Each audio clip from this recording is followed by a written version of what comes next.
Strengthening Arts Education Infrastructure in Maryland, a community listening session report. Presented to you by Arts Education in Maryland Schools. You can read the executive summary and the methodology for this report by clicking the link below to access the full report. Purpose of the report.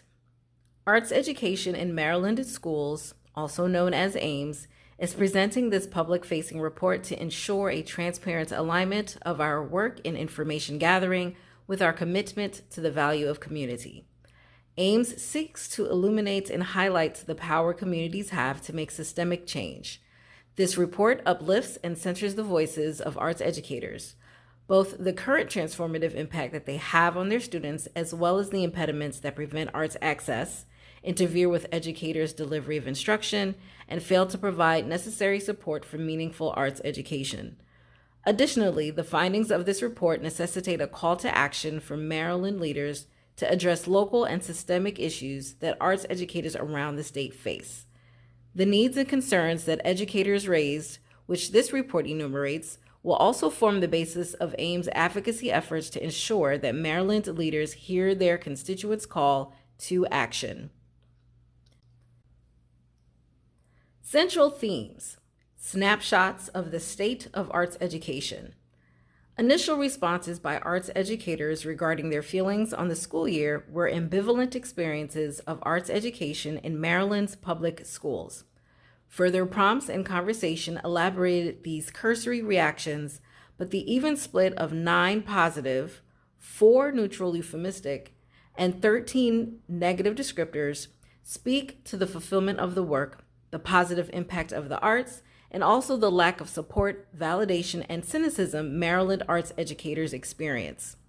While positive language was largely varied, there was a greater consensus around negative descriptors, such as exhausting and chaotic, speaking to the impact of a lack of support on morale and lack of support on the quality of delivered instruction and student experiences.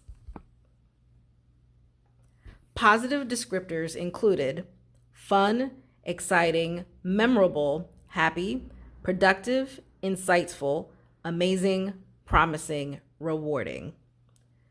Neutral, ambiguous, and/or euphemistic descriptors included busy, interesting, informative, fast. Negative descriptors included exhausting, chaotic, telling, overworked, abused, frustrating, hardworking, disappointing, stressful. More central themes. Arts education's comparative value, a systemically reinforced structure which shapes parents' priorities away from the arts. Quote, arts classes are not treated as a core content area because it is not tested, so it does not matter for whether or not you are held back. The implicit message is that arts classes are less important. End quote. Maryland educators who participated in our meetings expressed dismay at the vicious cycle that fine arts curriculums and programs are subjected to. Structural devaluation of arts programming leads to administrative devaluation of scheduling arts courses that reinforces parental and familial devaluation of students engaging in the arts, resulting in the administrative devaluation of arts education. In real time, this diminution of the arts is present when only 1 credit is required for graduation, along with an overemphasis in policy for standardized testing, which allows for the lack of priority in scheduling arts classes while using inaccurate terminology.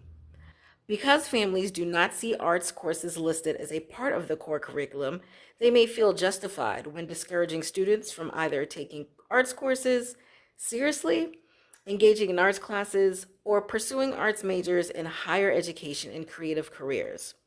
Once this results in a decline in enrollment for arts programming, the diminished metrics can lead administrators to perceive that there is a lack of student and familial desire for the arts.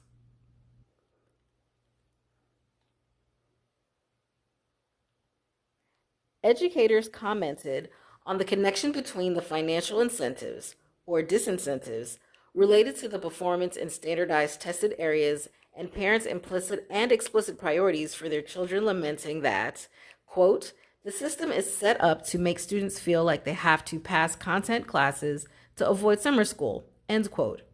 Another educator's remark clarified, quote, the fact that parents have to pay for summer school encourages parents to only care about the tested courses to avoid summer school costs, end quote.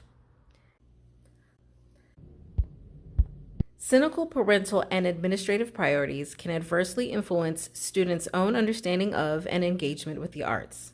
An educator noted that, quote, our numbers are down across the board, band, choir, dance, and theater, since COVID. Recruiting and retention are difficult when students got a taste of online courses and were able to essentially graduate, end quote, without performing arts experiences.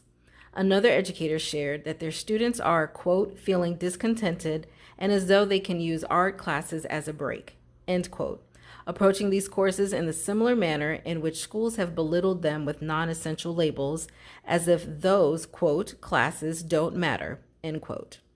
In this kind of environment, students could be said to be accurately picking up on the tone set by school administration that views the arts as optional and frivolous. An educator noted that, quote, in some schools, arts educators are not asked what they need for their classes, end quote. Quote, as always, one educator pointed out, it's a question of value and the greater population seeing the value in arts education and investing in it. There is so much creative problem solving and thinking that occurs within arts education, end quote. Arts educators are currently stretched to capacity with creatively solving the problem of the lack of investment in their work and central programs. Central theme, educator support, arts educators' roles and the need for greater staffing support. Quote, they often feel like they are the last thought about in the building, end quote. In this kind of environment where teachers feel devalued, the axiom that success breeds success could be inverted to the formulation that struggle breeds struggle. Faced with the negative effect of the COVID-19 pandemic on enrollment in arts programs, on student behavioral issues, and on unmet student learning outcomes, arts educators are also experiencing that their programs do not have adequate support for all learners, do not have substitutes, and that they themselves are being pulled outside of their content areas to support other areas. Multiple participants commented that, quote, coverage is what is very tiring to teachers since we cannot get subs, end quote. In an effort to helpfully brainstorm, another educator highlighted the need for arts substitute teachers and offered, quote, I wonder if we can try to bring college arts education students in as substitutes, end quote. This kind of creative pragmatism speaks to the dedication of educators, though it does not solve the underlying need for more fully licensed educators that would decrease the demand for substitutes. This need for substitutes also impacts arts educators who are pulled to cover areas outside of their own expertise, as one educator commented that arts educators, quote, are being asked to teach classes outside of their discipline like PE, end quote. Educators spoke of the strain of, quote, trying to get enrollment up with the threat of teaching out of area coming up, end quote. Continuing the theme of arts educators being put in the position of navigating duties beyond their expertise, participants commented on the issues caused by having to instruct students with special needs despite no specific training to qualify them to do so. For many content areas other than arts, students with special needs are either taught by a certified special educator or have paraprofessionals to assist them in a general education setting. However, during many arts courses, all of the students are present in the same classroom without paraprofessional support or additional training for the arts teacher. Educators noted that, quote, paraprofessionals' time during special area classes, aka arts, are treated as more of a break time, leaving students who need those professionals without them. If teachers bring up this issue, then it is the teachers who get in trouble with the administration. Something needs to be done at the state level, end quote. AEMS agrees that robust intervention, though at both state and local levels, is necessary to ensure both that arts educators and students are better positioned to have a positive and healthy experience in the school building. As it stands, quote, classroom teachers need more adults, too many kids in the room with too many individual needs, more paras, more teachers in general, end quote. Central theme, continuing impacts of COVID-19. Quote, student engagement is a bit more difficult this year. I feel due to the virtual learning from last year, end quote.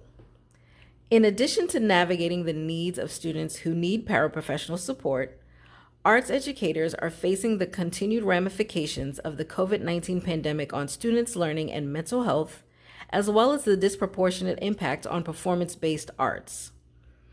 Apart from the most salient issue of, quote, still many student absences, end quote, arts educators, quote, are still seeing many of the social and emotional ramifications of COVID-19, end quote. One educator reported that, quote, this year I've had to take a lot of time to co-regulate with my kids, end quote. Another brought up the double impact on students. Half are craving more personal interactions, and the other half don't want any in-person interactions, end quote. These social emotional issues that educators are observing in their students speak for the need of increased administrative support for the arts, as the arts are well positioned to meet the challenge of the traumas of the pandemic. According to the Johns Hopkins University-based International Arts and Minds Lab, quote, a growing body of evidence shows that making art, painting or drawing, dancing or singing, poetry or journaling is a smart way to build coping skills, manage emotions, relieve stress, and express oneself, end quote. Even so, beyond the emotional navigation, educators expressed that, quote, engagement is more difficult, students on phones or devices, and harder to hold attention. One-to-one devices have made this more difficult than ever, end quote. The more than a year of screen-based teaching and learning has left educators still searching for answers on how to best bring back students into the tactile and embodied world of artistic practice. Speaking to the continued screen-based nature of student engagement, one educator noted that, quote, students are still more interested in signing up for computer-based arts classes, digital music, digital art, than classes where they will have to perform like dance and theater, end quote.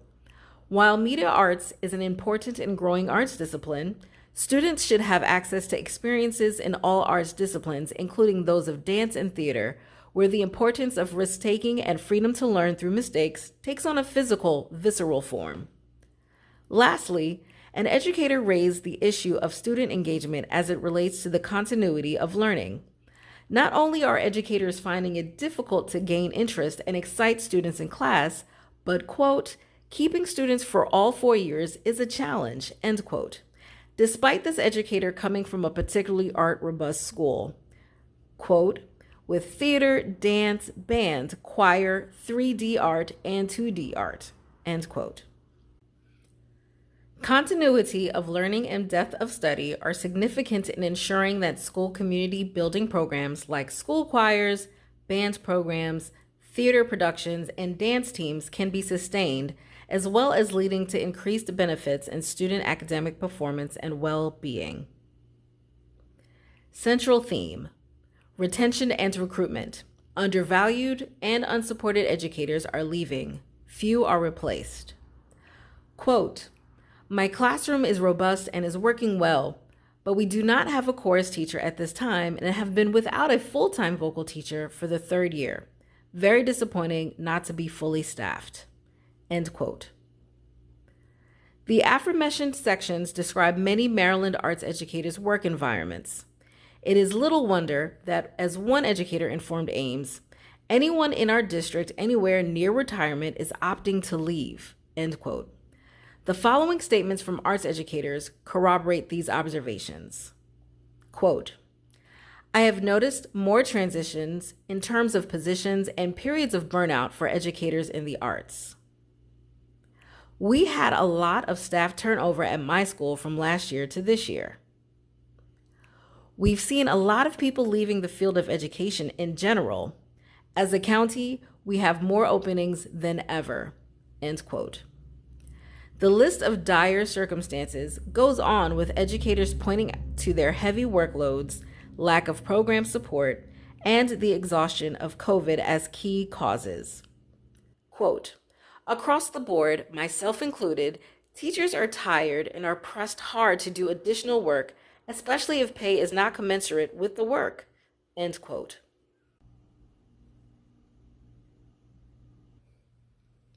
Even as educator resignations are at a high, it appears that new recruits entering the field are low. One educator expressed that, quote, "All music recruitment are at about half from what it was before," end quote. While arts educators are committed to the children they serve and to their artistry, more effort and funding is needed to make the art educator profession respected, attractive, and properly supported.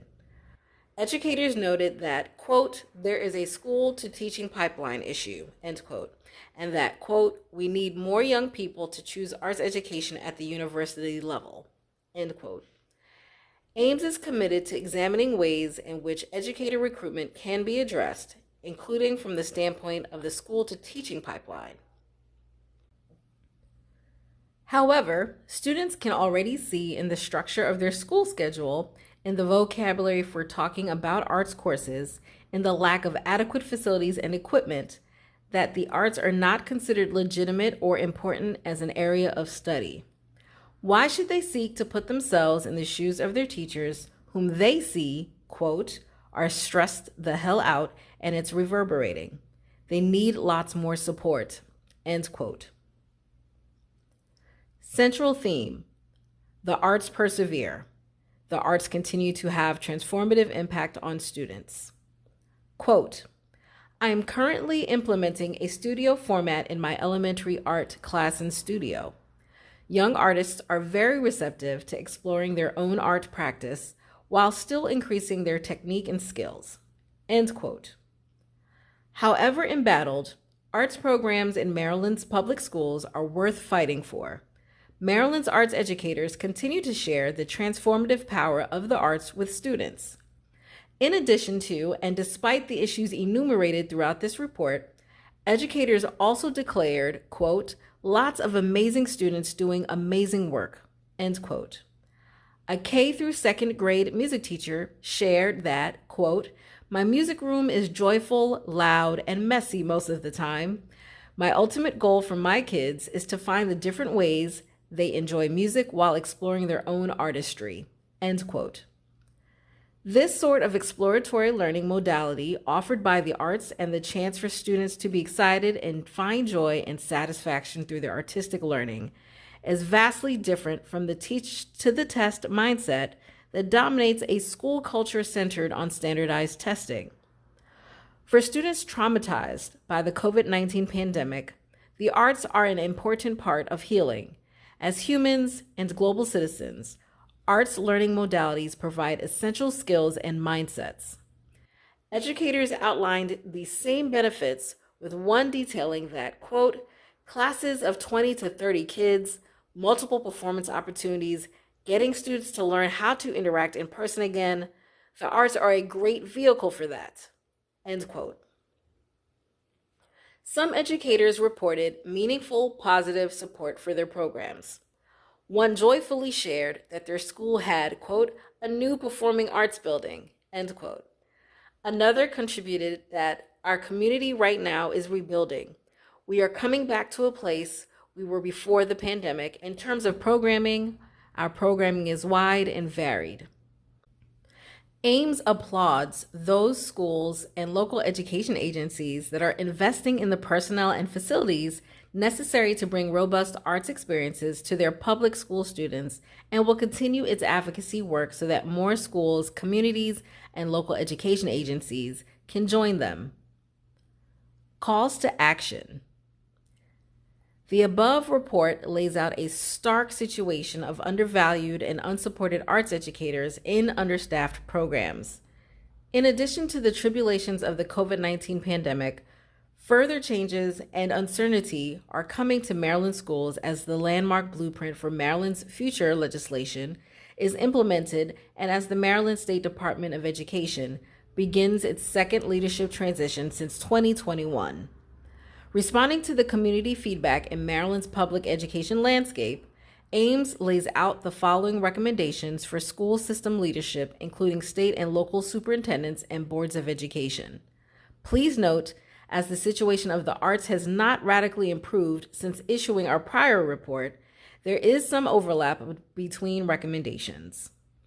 While we work to achieve balance in arts education policies, there are pragmatic approaches that schools and administrators can execute to strengthen the culture around arts education in their schools.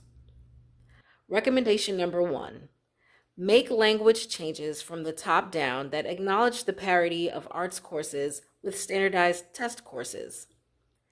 In the summer of 2022, AEMS collected publicly available information from each website from Maryland Public Schools as part of an outreach effort to research and identify arts educator staffing statewide.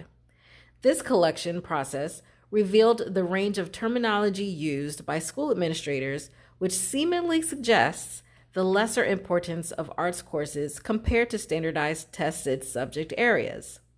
The terms used to describe arts programming included electives, specials, enrichments, and supplementals, in contrast to referencing tested subjects as core classes. However, according to the Code of Maryland Regulations and the Every Student Succeeds Act, arts education is, in fact, a core subject. The use of this language over the years has created a gap in support from school districts around the state because they view the arts as a non-essential class for students. Language that separates the arts from other core subjects need to be removed from school culture as it incorrectly implies that arts content areas are less required than other subject areas. Legally, this is not true. As a first minimal effort step towards changing the culture around limiting perceptions and dismissive treatment of arts education, the arts must be classified equally as one among many required content areas. Recommendation number 2. Be aware of the potential opportunities to better fund and support the arts through the Blueprint for Maryland's Future. The Blueprint for Maryland's Future promises to transform Maryland's public education system. Among the transformations promised are the implementation of college and career-ready pathway models and a more robustly built-out career and technical education infrastructure. Through monitoring meetings of the Maryland State Board of Education and the Blueprint's Accountability and Implementation Board, AEMS has seen the opportunities and possible pitfalls that the implementation of these changes could have for the arts and has successfully advocated for arts-inclusive language to be a part of the text in the Blueprint's comprehensive implementation plan. This arts-inclusive language spells 2 significant points. 1, base funding formula funds can be used for the arts. And 2, the implementation of CCR and CTE must not negatively impact access to the arts. Additionally, the Blueprint calls for community schools to offer support programs that address out-of-school learning barriers for students and families. Listed among the wraparound services that these support programs shall include is arts programming. The Blueprint presents multiple pathways to elevate the arts within schools and communities through new funding sources.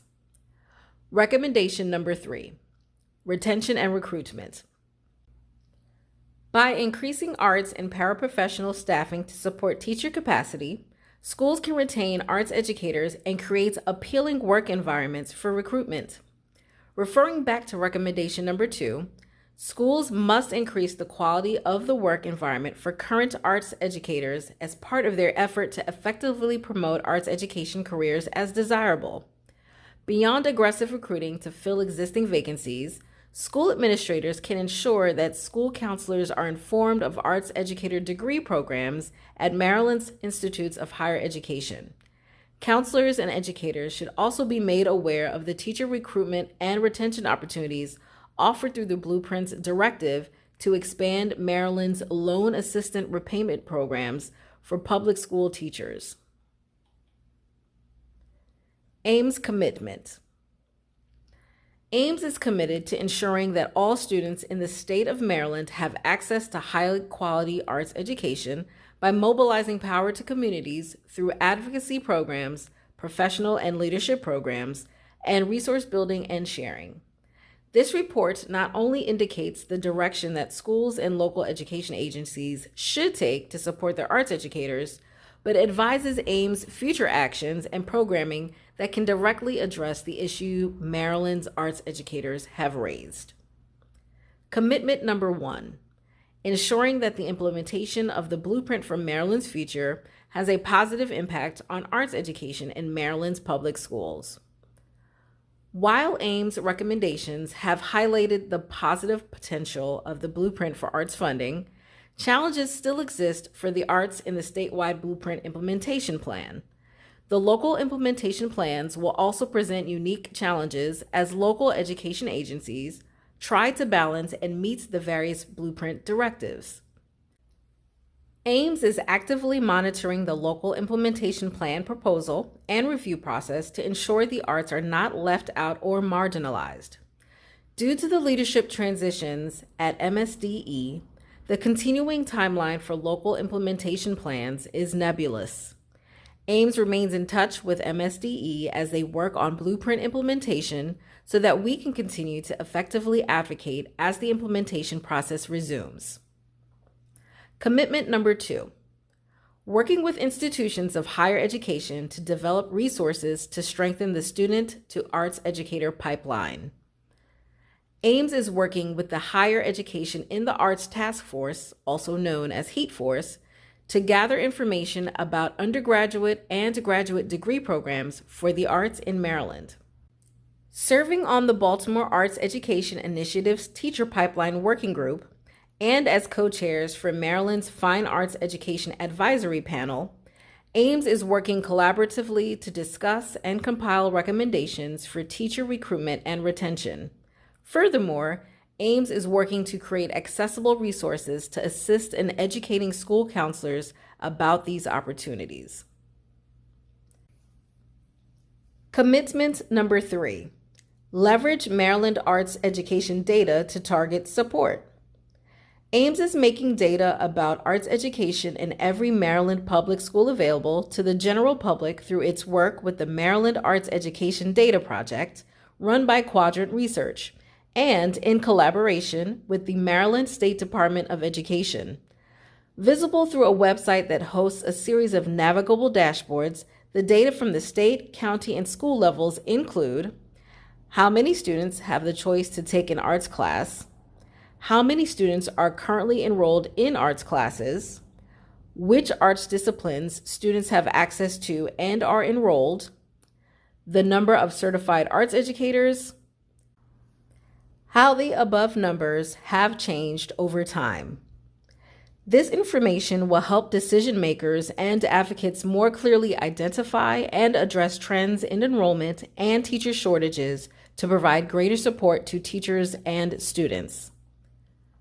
In conclusion, every Maryland public school student deserves equitable access to robust arts education so that they can learn and thrive in a healthy society. While the obstacles that public school arts educators and arts programs face are immense, so is the promise of the benefits of the arts for Maryland public school students, as long as educators and programs are elevated, respected, supported, and funded. Once there is a shift in the administrative mindset and test-centric culture within educational policy, recognition for the arts and its value to human development can significantly be harnessed for the benefit of students. Through current funding sources and new opportunities made accessible by the Blueprint, the arts educator profession can be rejuvenated and its declining recruitment reversed. With more education regarding the pathways for the teaching profession, the cycle of future educator recruitment can be made sustainable. AEMS will continue to work for the achievement of these goals in hopes that school leaders and local education agencies will rise to the challenge before them. Education without the arts is not a world-class education. For additional resources and to review the responses received during these sessions, please use the link below to access and review the report.